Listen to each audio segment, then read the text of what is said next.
Go. So again, welcome folks. My name is Taryn Karunagwada, and I am one of the knowledge and research leads here at the Center for Innovation in Campus Mental Health. Um, I just want to start off today with a land acknowledgement. I know that we're coming in, joining in virtually, but we are all in Ontario and therefore on ancestral lands of many Indigenous communities. I am currently in Toronto, Treaty 13 territory, and the home of the Anishinaabe, Haudenosaunee, Wendat peoples, the Mississaugas of the Credit, the Chippewa people, and any other people who may still be unrecorded.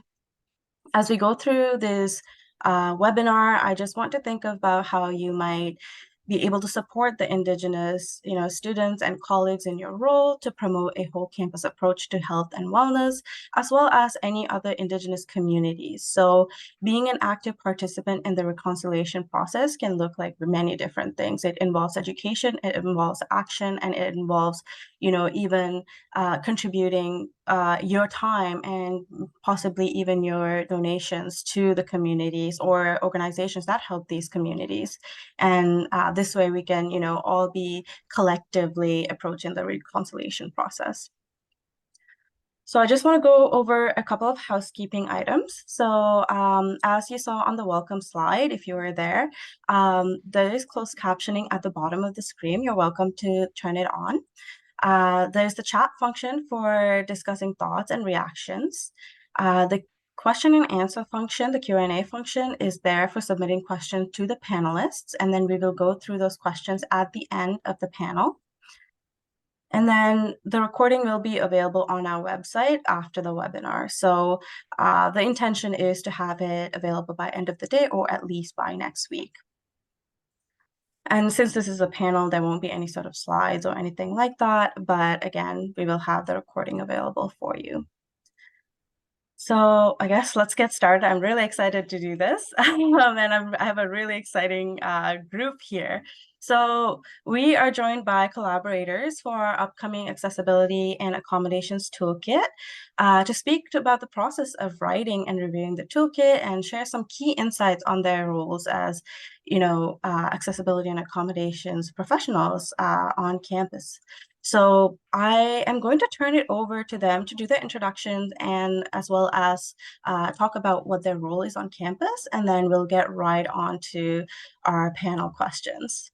So I did mention earlier that I'm going to go alphabetical style, so let's start with Audrey. Hi, thanks, Taryn.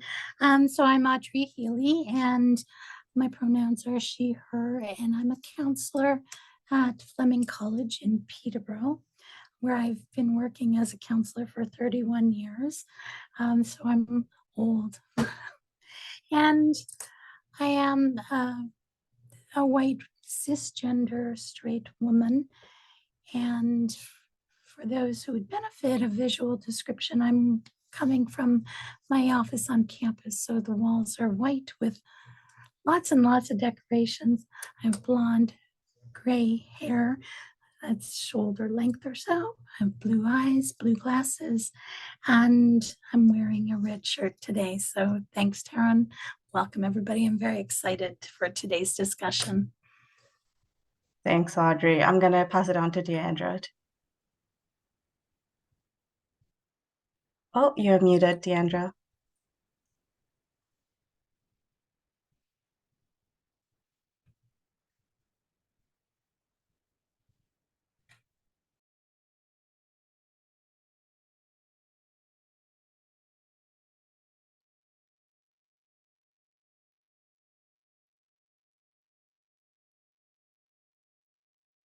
I think there might be some technical issue.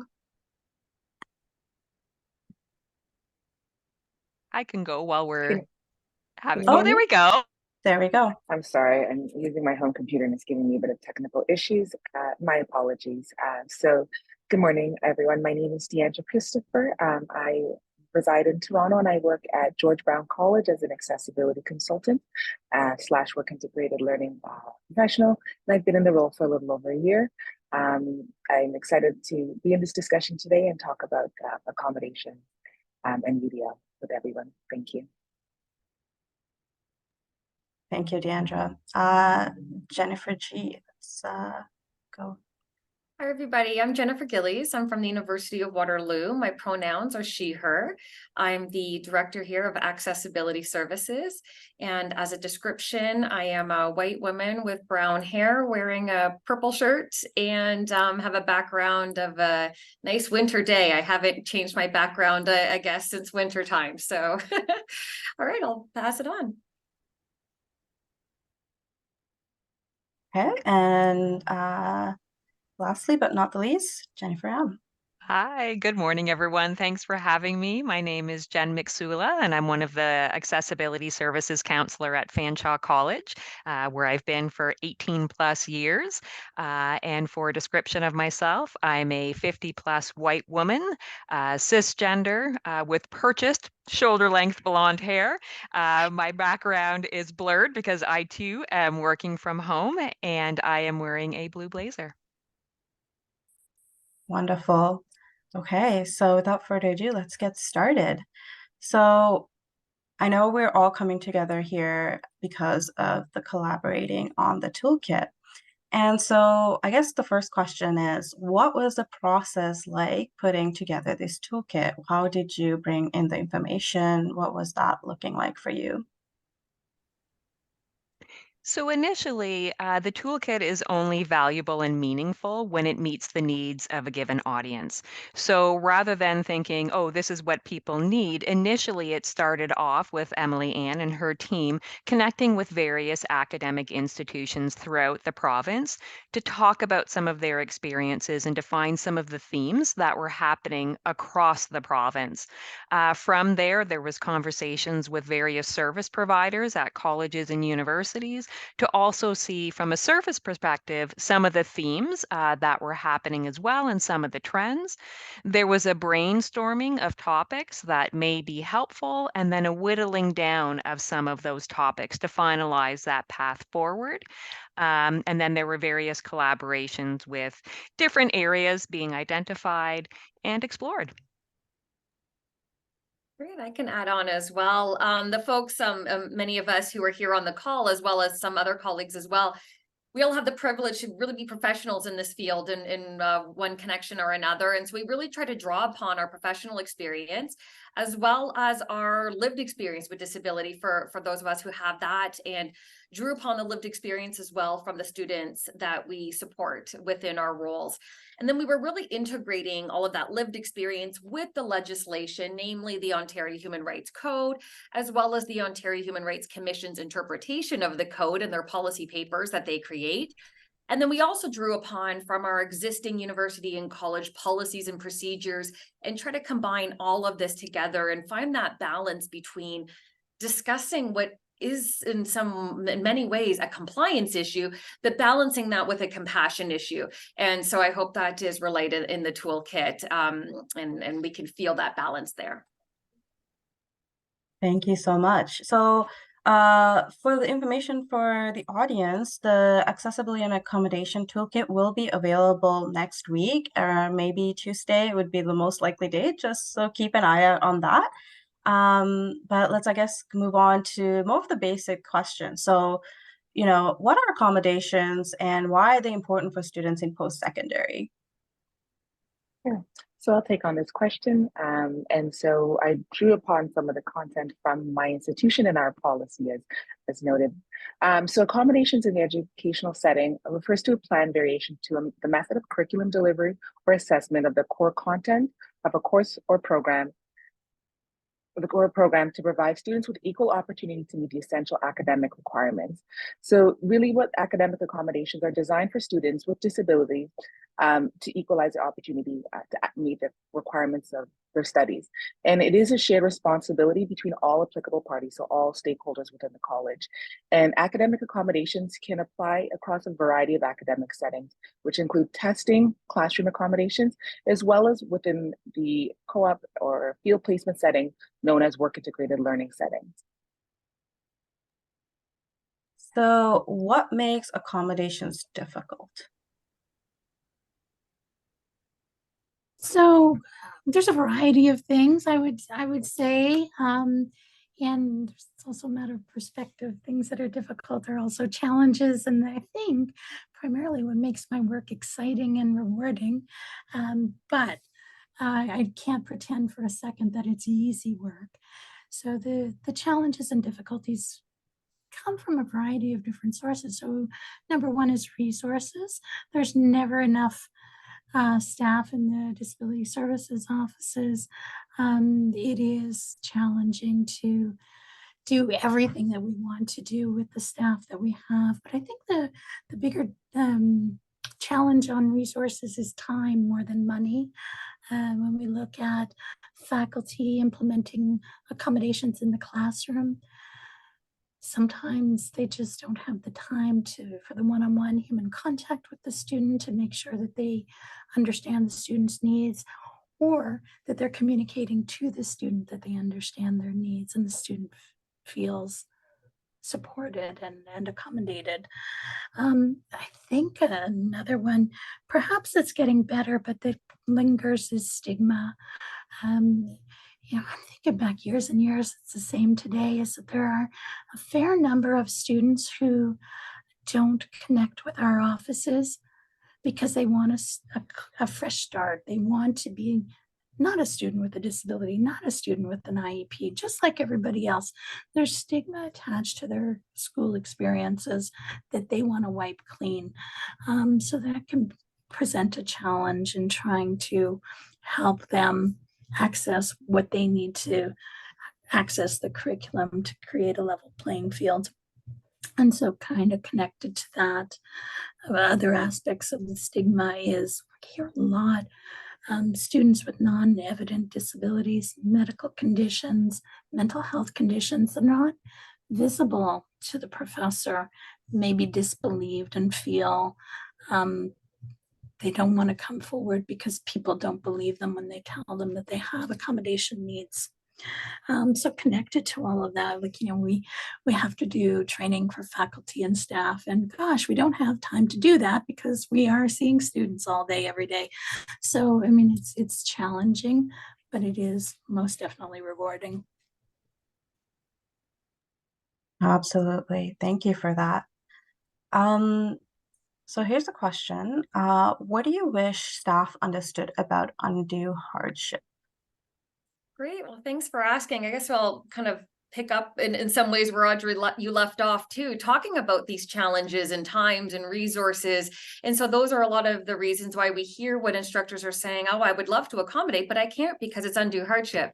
So what we want folks to understand is what that actual definition of undue hardship is.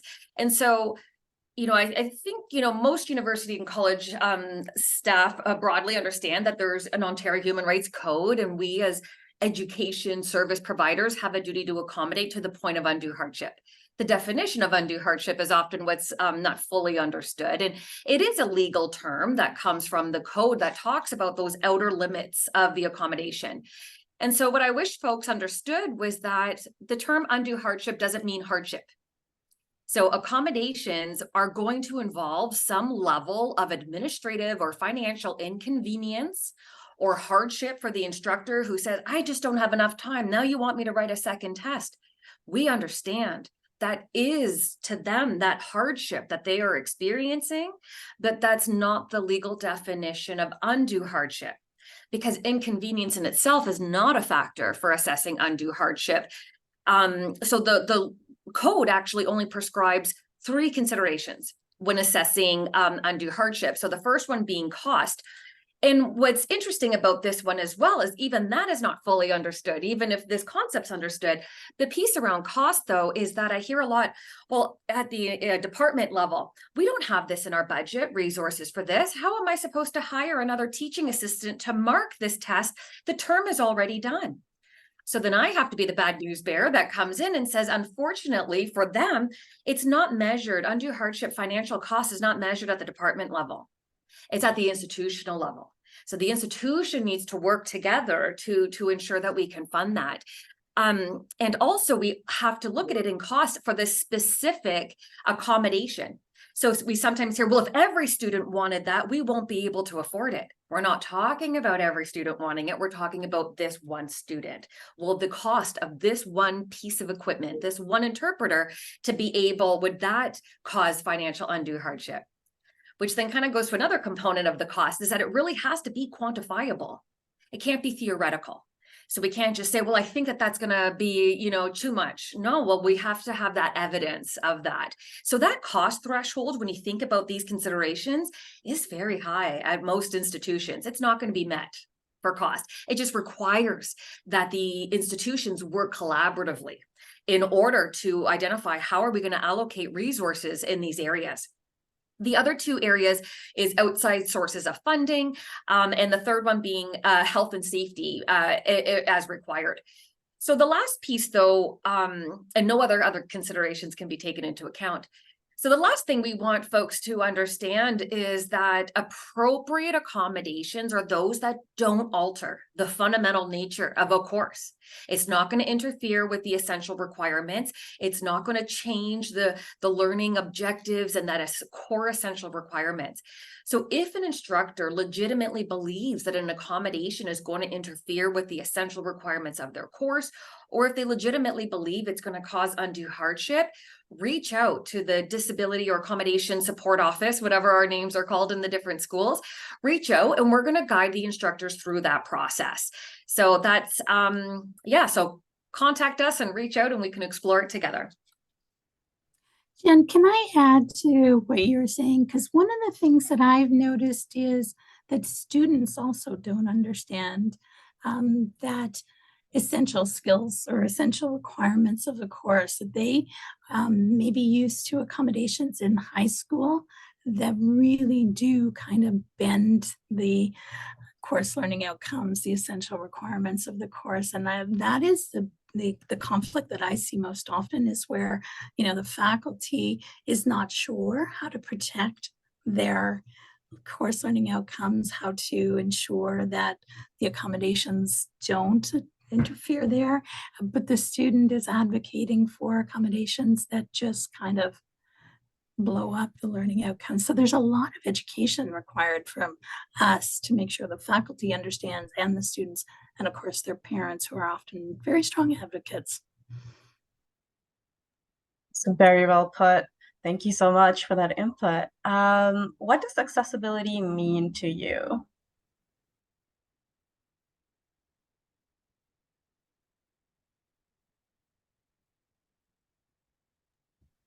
I think I can take that one. Accessibility to me means a variety of things. So I think about equality, and I think about, besides us having a heartbeat, cognitive abilities, we are essentially different. And I think we need to meet people where they're at. So equality doesn't mean same. Not everyone has the same learning requirements. Not everyone demonstrates their learning in the same way. I think it's a matter of connecting with people and providing an opportunity. I'm going to echo what my co-panelists have said, is that, accessibility doesn't mean a lowering of expectations. It really does mean flexibility. And so if I use my co-panelists as examples, Audrey and Deandra are both wearing glasses. If I asked you both to remove your glasses, you are now likely at a disadvantage. And I see sort of the smirks on your face. You're at a disadvantage from reading your screen or seeing some of the information that's on there. Not being permitted to wear your glasses or not having accessible opportunities is going to put you at a disadvantage. And I like to give an example, and this is going to be some of my colleagues that go way, way back. Before we used computers in the accessibility area, we had a power outage at Fanshawe, and all of the counselors came out into the halls, and we were like, okay, let's pause. Some people grabbed their coffees, and we had a little chat until the power came on. But one office, we kept hearing the drawers bang. We kept hearing, things happening, stapling. We went into that person's office. That counselor had a significant visual impairment. Her life didn't change. She continued working. So for us, the accessibility or the accommodation was having the lights on. So if we use that as an example for students, that may be what they need, right? So accessibility also means fairness in how it's defined for that student. It's not special treatment, it's in fact leveling the playing field. And accessibility just to me means, what flexibility do you need to show your potential? That is very well put. Again, I'm loving all these responses. Um, the next question is, what are some ways that staff outside of accessibility services and apart from faculty can make their services more accessible to students? And I feel like this is something that each of you may be able to give an input. So I think maybe we'll start with Audrey and then we'll go around.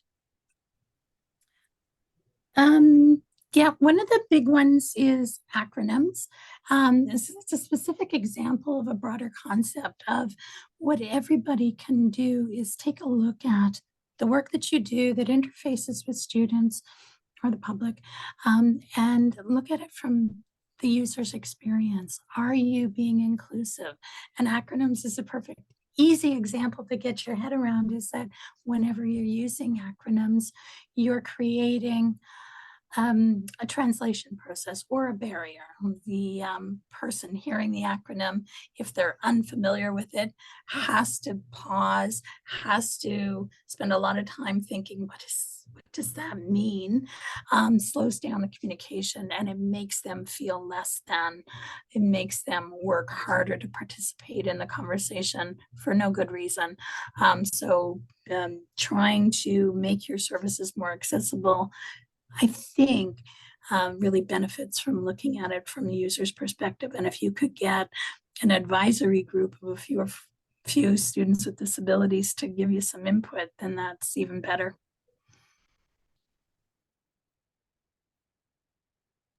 Sure.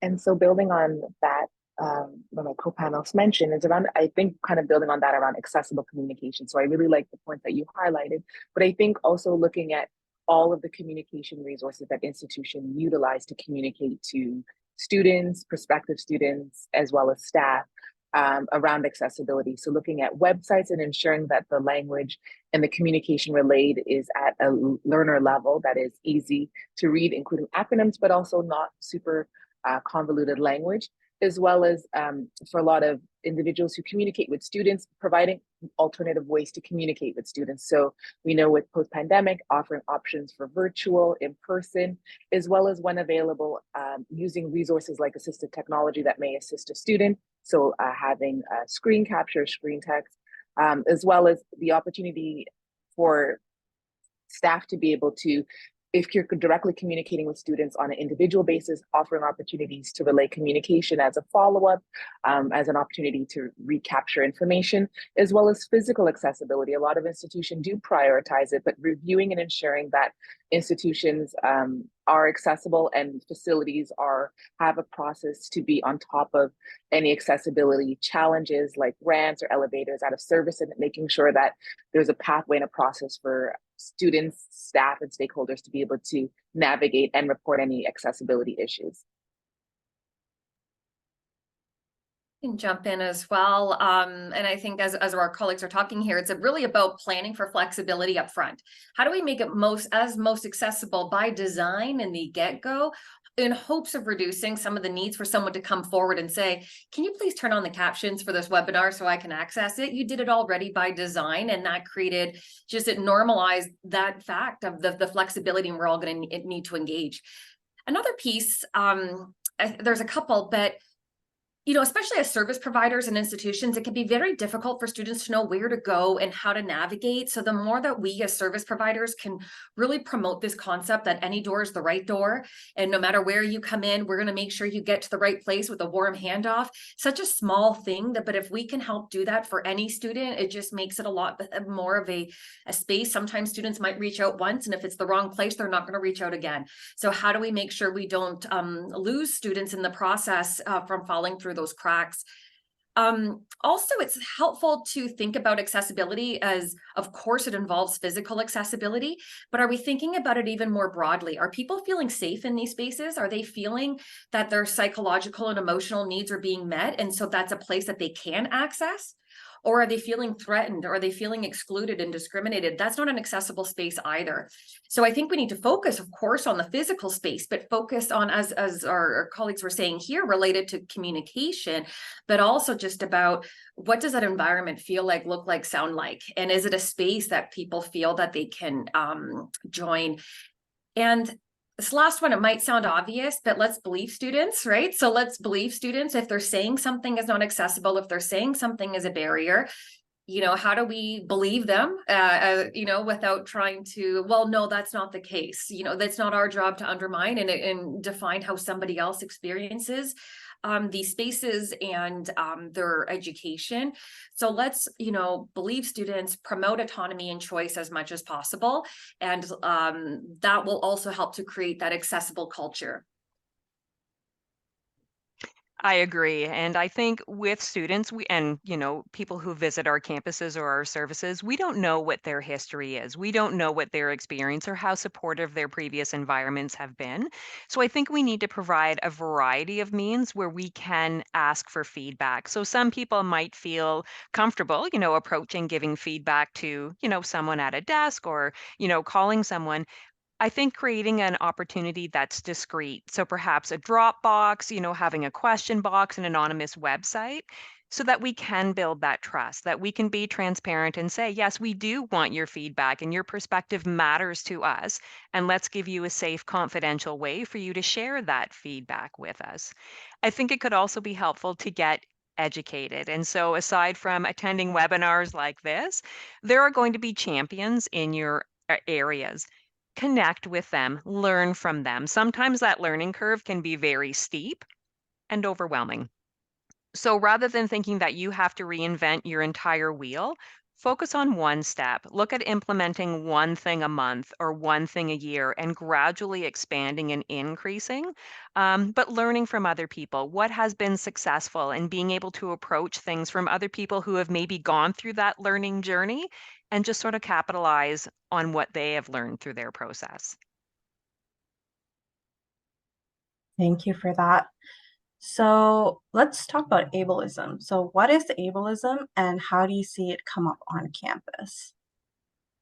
It's a big one. So I'll take a go at this, but please, everybody, feel free to jump in. But just by its definition, ableism is really just that discrimination against people with disabilities based on this belief that these typical abilities of non-disabled persons are superior to those who have a disability. And so I really do like to think about ableism in terms of its connections to capitalistic notions of people's values and or how people are valued rather. And so often people are valued based on these socially constructed ideas of productivity and intelligence and excellence and the labor that people produce.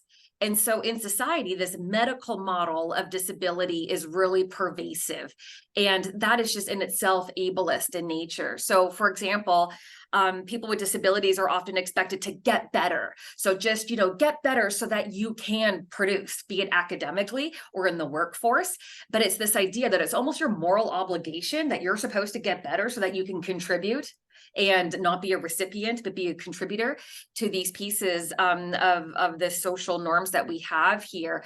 And so it's really rooted in these capitalistic, colonial, and able-bodied ideas of productivity.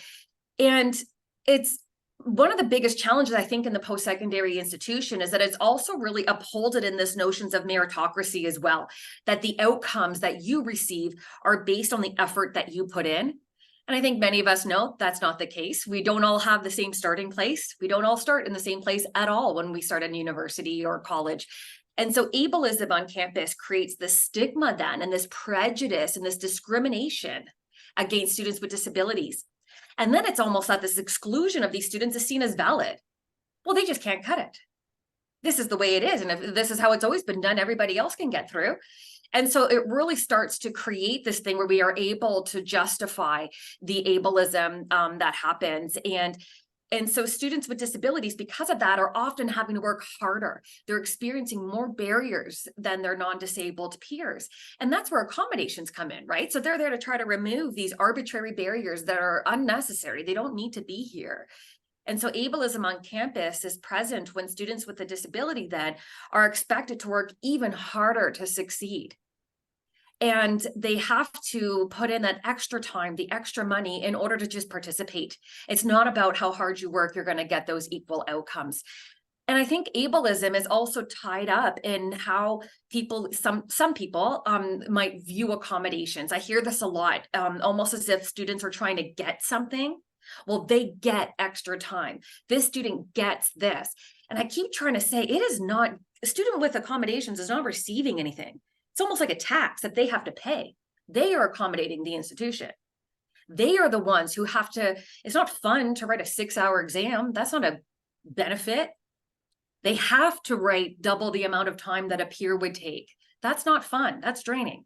That takes away their time for employment, takes away their time for leisure. It takes away their time for just to be human. So it's these things that accommodations come at a cost, but when we view it from these ableistic notions, it really has these impacts on student well-being and as well as their academics as well. So, and I'll just leave it at there. I can get on my soapbox for quite a while on this one, so I'll leave it at that. Thank you so much for that. So how do you see, Taryn, yeah, Audrey, go ahead. I just wanted to add something to what Jennifer is saying, because she's describing it in terms of ableism, and it is also experienced as internalized ableism, where students with disabilities themselves feel like they are asking for favors by requesting that their accommodation needs be met. And so there's both components to it. It's the outwardly directed as well as the inwardly directed ableism. That's a really, really great point. Thank you, Audrey. The next question is, how do you see ableism impacting students' mental health? So I think my co-panelists alluded to some of these key pieces. And I think it's very clear that a lot of our students have to do a lot more work to access their accommodations. You know, it's mentioned around accessing tests, having to write for 6 hours, but also the piece around students having to plan and organize and be on top of their time management to coordinate all these additional steps in order to access their accommodations. So I think that's one piece in itself of having to do that additional work, but often in a space where a lot of students are having to sometimes over advocate or sometimes get into contention with their faculty or teaching staff around how to access their accommodations, I think it can be very overwhelming for students and create a lot of, symptoms around mental health. So it could be isolating because, as mentioned, previously around students needing to justify and rationalize accessing their accommodations, as well as it can also create a sense of anxiety, challenges around self-esteem, and other various mental health symptoms, because students often have to sometimes advocate to their faculty and justify accessing their accommodations. And sometimes that can exacerbate their already symptoms of mental health or exacerbate new symptoms of mental health with trying to access their accommodations and navigate their development, as well as the piece around the idea around accessing their accommodations and that ableist sense around meritocracy and navigating a lot of the college setting. A lot of students navigate work integrated learning. And so we'll see a lot of students who may access accommodations within the classroom setting, but around that idea around ableism and those concerns around transitioning those academic supports with beyond the classroom and into work integrated learning. We often see a lot of students have a lot of stress and exacerbation of symptoms around what can that look like in transferring their skills and accommodations in the workplace, and how does that look? And so I think there's a lot of challenges that students face, especially those with invisible disabilities, around how to communicate and sometimes having to over communicate about having their needs met. And I think, again, as mentioned before, around that piece of education is super key for staffing, but also knowing that staff like ourselves, accessibility consultants, often have to work in a space where we are supporting students to kind of navigate some of these areas and navigating some of those ableist perspectives, whether it's in work integrated learning or in the classroom, or even simply accessing their accommodations to kind of mitigate some of those mental health symptoms that may arise from having to work in that space and have contention in those spaces. Anyone else wants to add? I'm wondering if I can add as well, building upon that. What I also find interesting too, so students are even at this double disadvantage. So we're talking about here the impacts that they have on them, but then we're also talking about, when we're looking at this, that a compounding factor is that the students with disabilities are encouraged then to engage in wellness initiatives or services in order to support their mental health and their well-being. However, the wellness industry in itself has also been co-opted by capitalism, and it's now something you got to purchase, consume, and achieve.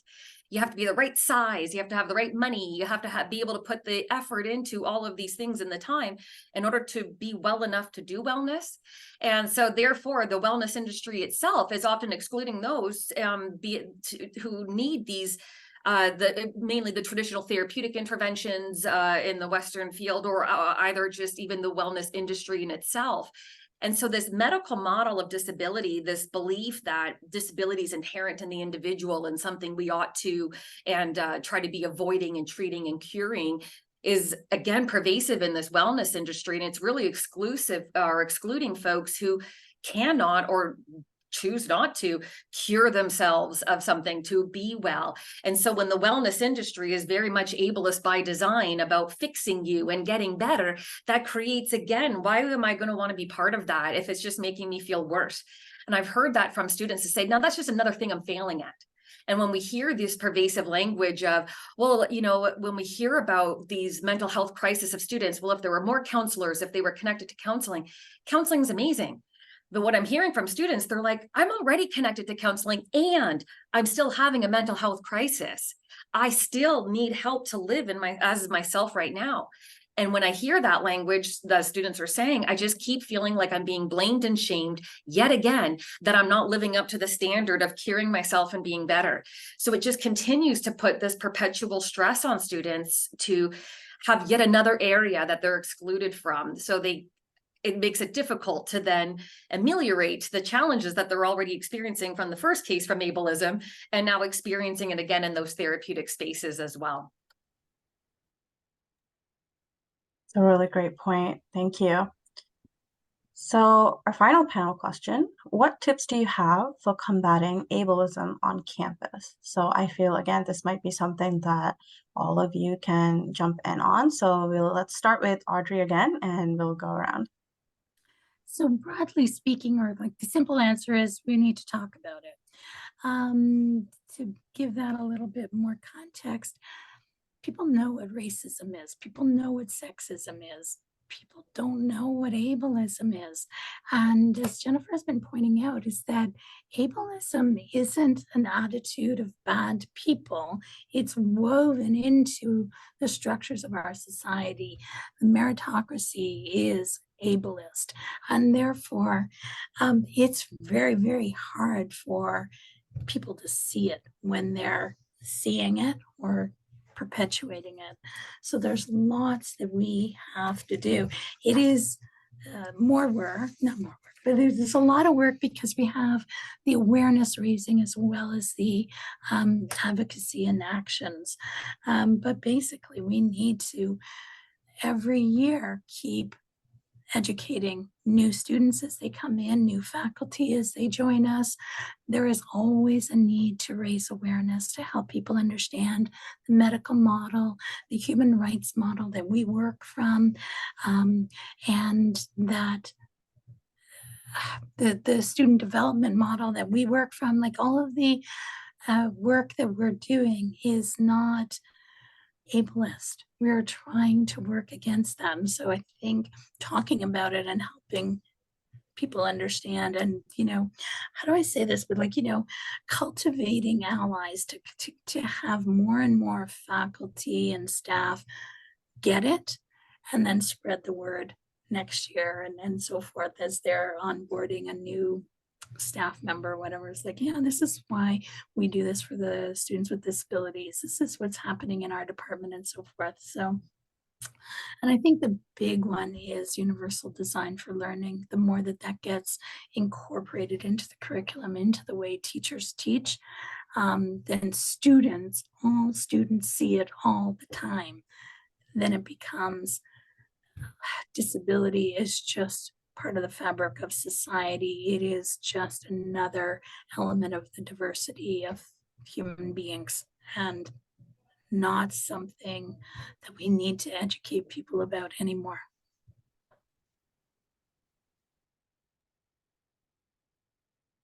Absolutely.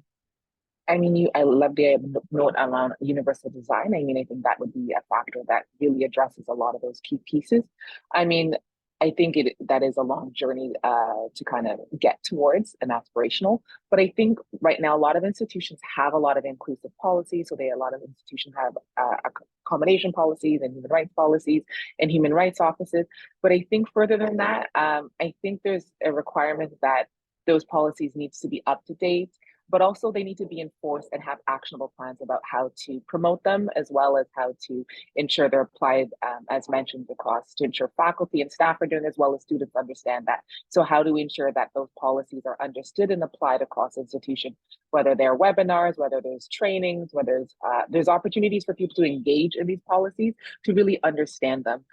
As we move towards, a design of inclusive UDL. But I think right now, with the policies at hand, looking at how our institutions actually adopting them, reviewing them, and ensuring that they are designed to prevent discrimination based on disability, and how is everyone having a role in understanding that and applying that in their day-to-day practice as a practitioner.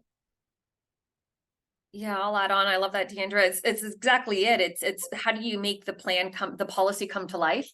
And so there's one thing to have the policies, and then there's the others to apply it. So, whoever it is, through collaborative relationships, through folks from the disability office, as well as other folks on campus, really coming together, looking at key areas like admission. What's happening in the admission process itself? Is there an accommodation process for the admission process? Or in admissions, are we supporting students who have undiagnosed retroactive disabilities, and how we're going to support that at the admission level?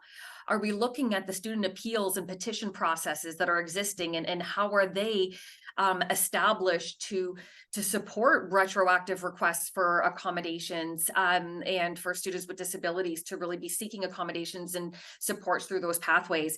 So it's all of what's happening outside of that classroom environment, and really reflecting on that. Where are students eating? Where are students living? Where are students gathering? Where, and looking at how are we applying that policy to everyone's area.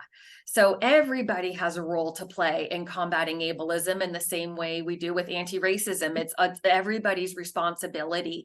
And so how do we really try to weave it into the fabric of all of those areas? And that's usually done through those collaborative relationships between the variety of campus partners, really working together with that shared goal. I think the three of you are making excellent points. I'm a passionate advocate for UDL, and I agree. I think policy is one thing. Policy lives on paper. It has to be policy in practice, right? And so an awareness that it's everyone's responsibility, not just accessibility or disability services office. It's like, that's the go-to, go see them. No, it's every community member on campus, whether you're employed or not, that has a responsibility to challenge. And so I like to really focus on language and really having a pattern or an opportunity to challenge people. So if they're using terms that are outdated, to discreetly let them know that that's no longer appropriate, because when people know and their awareness is raised, they can then make those changes. So I think having that opportunity to provide that feedback and to stop othering, right? Don't treat the whole class and then there's this population that's over here. Joke, have conversations with them. And if they're experiencing challenges, don't automatically assume, oh, it's because of their disability. No, there might be something situationally or systemically that is creating a concern for them. And so I think sometimes it creates that internal stigma where it's a problem that belongs to that person. No, it's a concern that belongs to all of us as an institution. Thank you so much. So our Q&A portion is beginning now.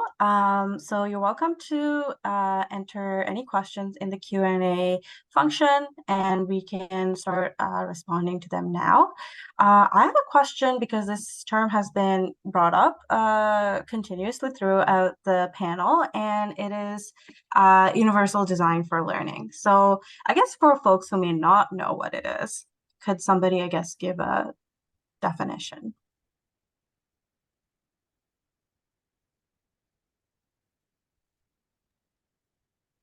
Yes, I could start, but please feel free. I'm not by no means an expert, just want to contribute as much as I can here.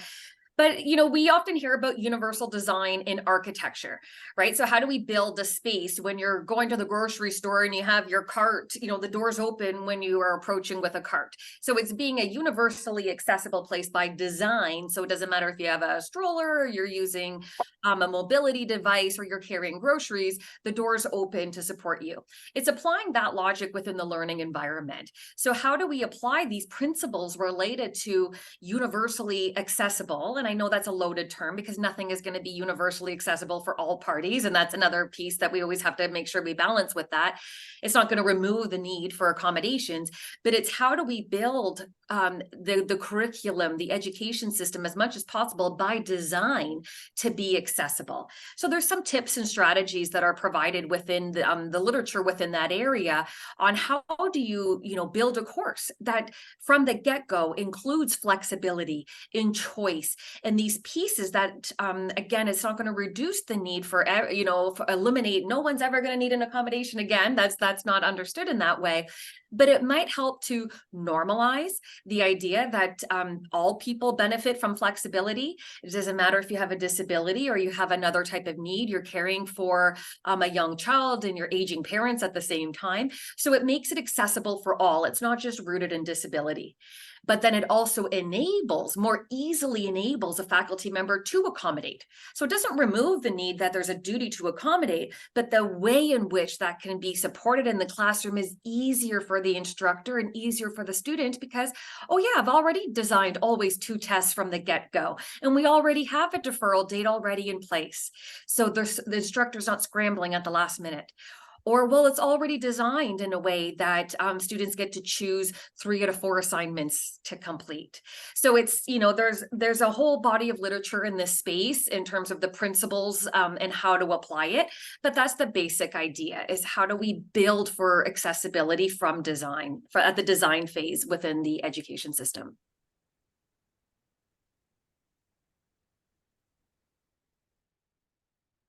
That's a really great response. I don't know if anybody else has anything to add, but if not, we can move on to our next question.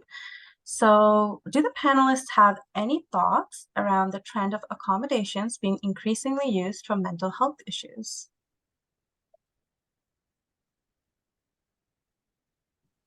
I can speak at Fanshawe. 5 years ago, the greatest proportion of students that was registered with us were due to learning disabilities. That has been surpassed by mental health. That by far is the largest group of students that are registering. Students can fall into multiple categories, but mental health is the primary concern. We're seeing it as a positive thing because it's being recognized more. So COVID, I'm always thinking there's a silver lining, right? So COVID, people became homebodies out of choice or out of demand. And they had time, right? So they had time to look up things online. The TikTok area exploded. And so people were sharing their stories and people were recognizing themselves with other people that were sharing. So people started to recognize that they perhaps were experiencing mental health. And I am finding that that stigma is starting to drop. So people are now feeling that they are able to come forward. They're sharing their story. They're connecting with medical practitioners to get the diagnosis and to get that support. So we are seeing that trend absolutely in London. And we're seeing that as a combination of people becoming aware of signs and symptoms of mental health and also feeling more comfortable in coming forward to share their experience. Thank you. I would agree. Same here in Waterloo, where when we look statistically over, I started here almost 8 years ago. And when we look at it, the same proportion, when I'm talking about like percentage of the student body, the proportion of students with the medical disabilities, learning disabilities has remained static. So those who have come in the traditional routes, the proportion has remained the same. What we're seeing, as Jen was saying here as well, is that increase is in mental health.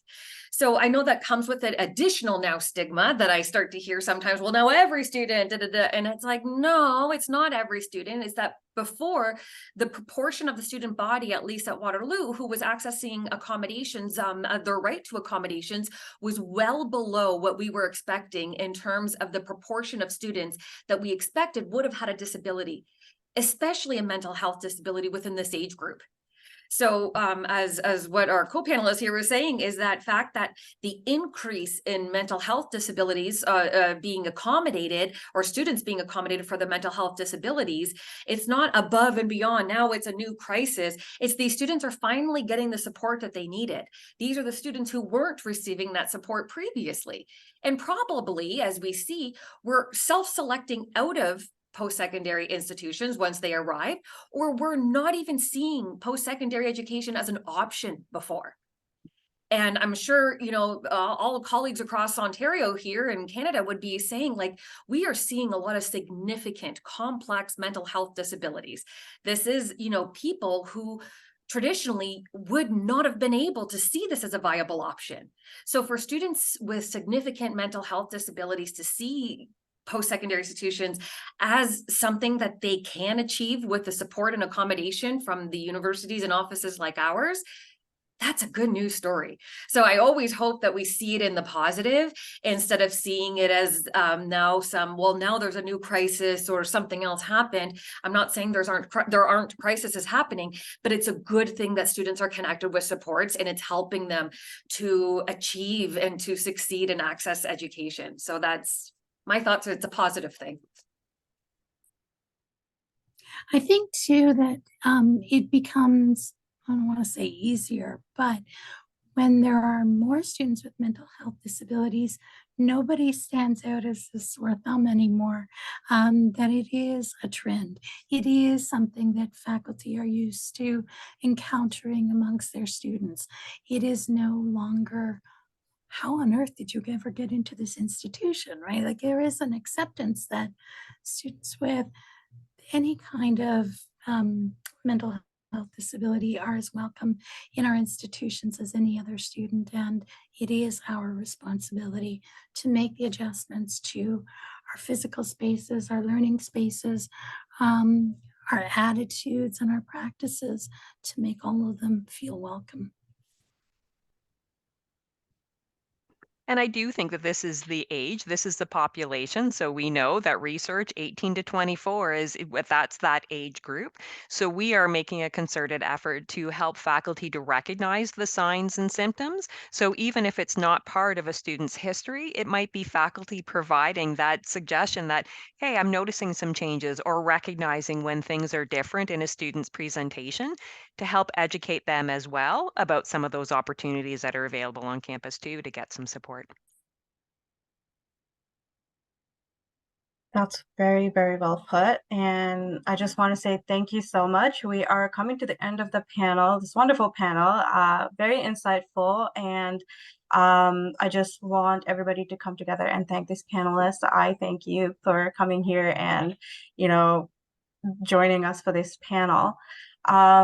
So thank you to the audience as well for joining us. This is, this is the step forward to, learning about accessibility accommodations and ableism. And, hopefully the next step is to kind of, make those actions on campus.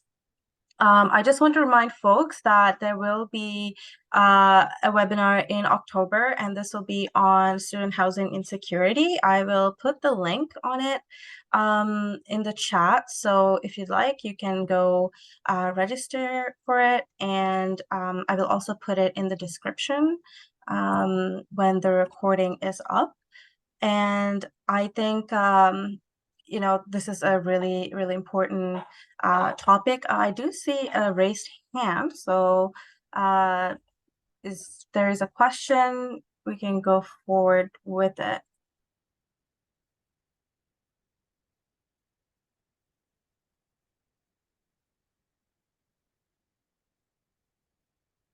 I think if there is a question, you might have to put it through the Q&A. I am a little bit conscious about the time, so we might have to move forward.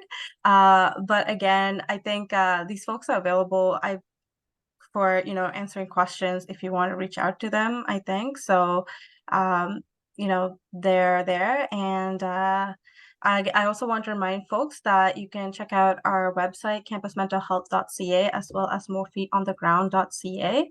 The first is our website where we have all the resources where you'll find the toolkit, where you can find the recording of the webinar.